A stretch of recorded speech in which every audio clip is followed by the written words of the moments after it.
So we've done the first two of the four different transformations we talked about. Next, we're going to talk about rotations and shears.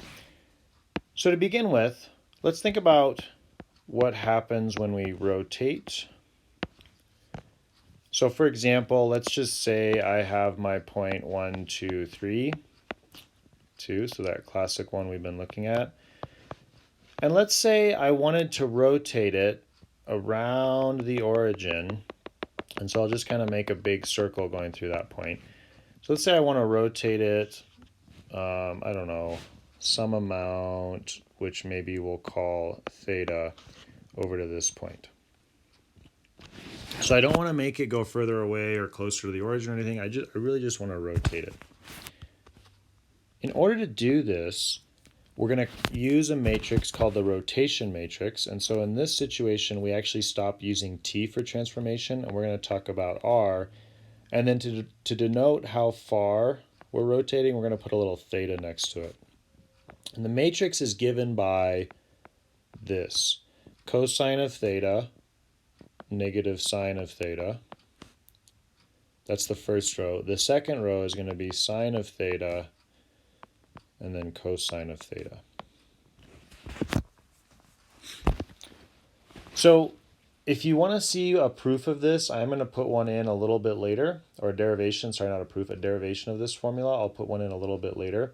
But for now, just know that this is the rotation of any point by whatever angle theta might be. So for example, let's say I wanted to rotate the point 3, 2 by, let's do 90 degrees around the origin. So you'd say, okay, well first let's go ahead and figure out what my rotation matrix is.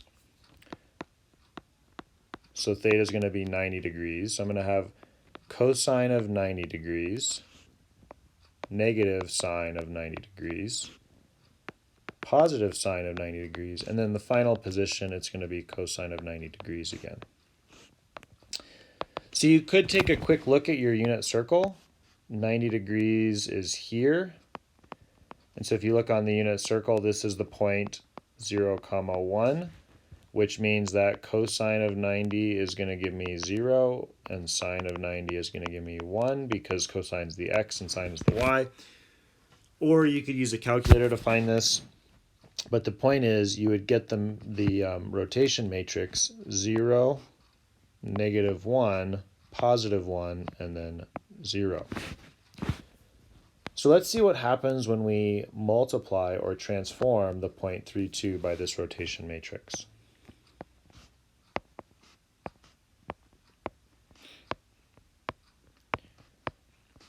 Once again, I'm just going to do this in my head because I think that's going to be a little bit easier than having to pull the calculator out. So we do 0 times 3 plus negative 1 times 2. So I just end up with negative 2 and then 3. So that means that if I am graphing this,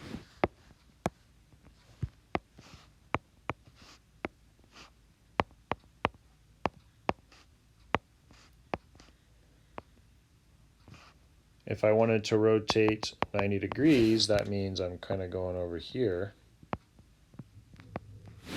I end up at the point negative 2, 3, which, based on how I drew it, kind of looks actually very close. And so the new point would be negative 2, 3. Alternatively, you could actually go into GeoGebra or Desmos or something, and you could actually plot these two vectors. So the vector 3, 2 and the vector negative 2, 3.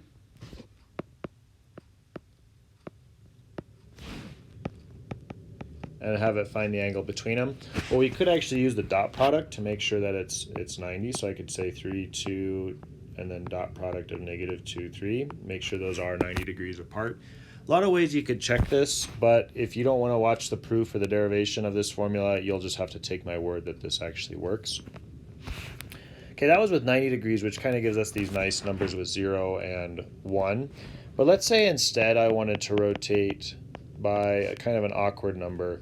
So let's rotate by, let's do, I don't know, 210 degrees.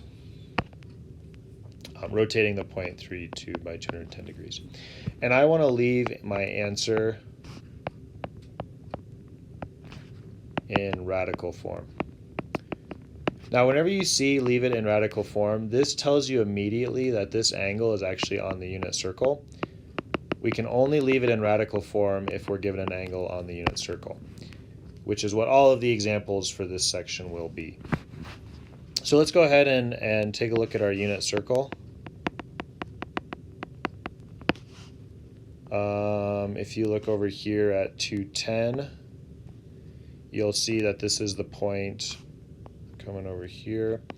Its reference angle is 30 degrees, so you could take a look at the 30 degree, or you could just figure out that this would be negative root 3 over 2.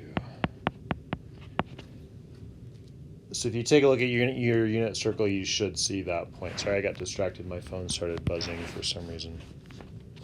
So that tells me that cosine of 210 is going to give me the negative root 3 over 2, and the sine of 210 is going to give me the negative 1/2.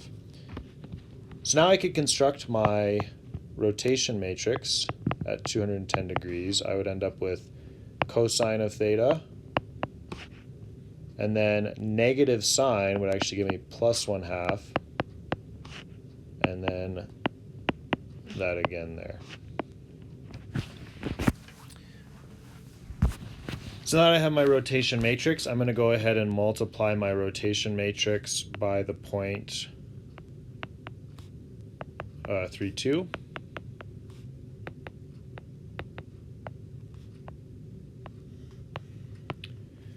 And so then that would give me kind of a mess. This is going to give me the point negative 3 root 3 over 2 plus 1/2 times 2, which is just 1. And then, so that's going to be my new x coordinate. And then my new y coordinate is going to be negative 3 over 2 plus, minus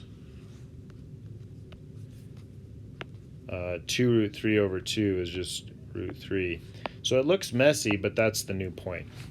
Now, if you wanted to actually plot this, you would probably use the decimal approximation, but we'll just leave that there as our final answer.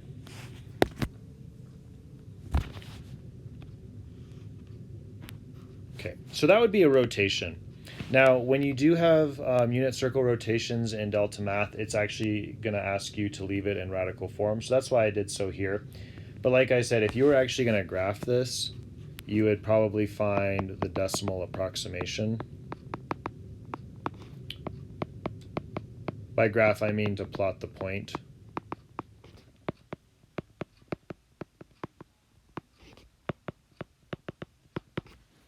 And that's how you do every single rotation. You just plug in for theta, and you find your sine and cosine, and then multiply.